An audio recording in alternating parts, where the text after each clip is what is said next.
how did you actually break into the business?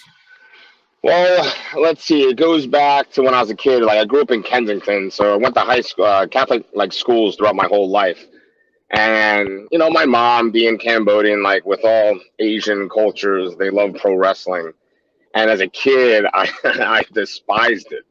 And I think right around '98, when I was in the eighth grade, I was introduced to ECW. It was on Channel 48. It would come on at like midnight, and I would actually sneak a TV into my room because I had strict parents, or I'll be in the basement with one of the spare TVs, cover it with a sheet so I could hide the light because I could hear my father when he's going to the bathroom, and I had to keep the low vis so I can actually watch the program, and it just like seeing Rob Van Dam and Sabu. Like the first match I remember ever seeing ECW was Bam Bam Bigelow, Rob Van Dam for the TV title, and that match alone like blew my mind. Like, I was watching, the Attitude Era at that time, but I've never seen anything like it. And just seeing like that, the raw talent and the guys in the locker room, like your Taz and Sabu, just incredible, Dreamer.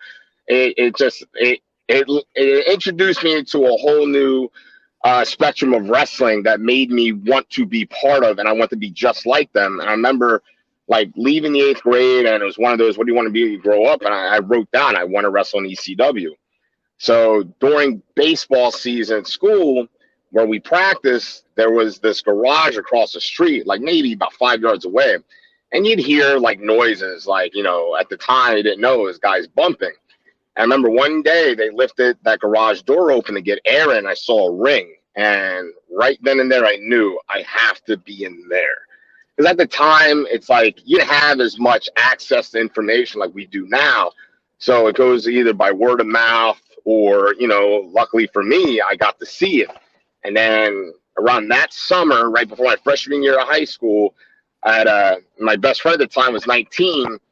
We went in to check it out. I talked him into joining with me, and I had to be at least 16, so I had him lie for me and be like, my cousin that validated my age, and from then on, we just started training.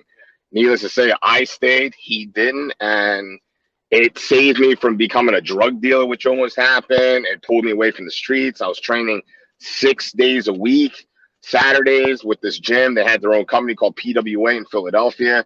So shows we run Saturday, be part of the ring crew and security, and then Sunday I go back to train again. It was like open mat, and I train nonstop. And yeah, I mean, it was just that whole passion, that I had watching ECW, just really drove me to just wrestle.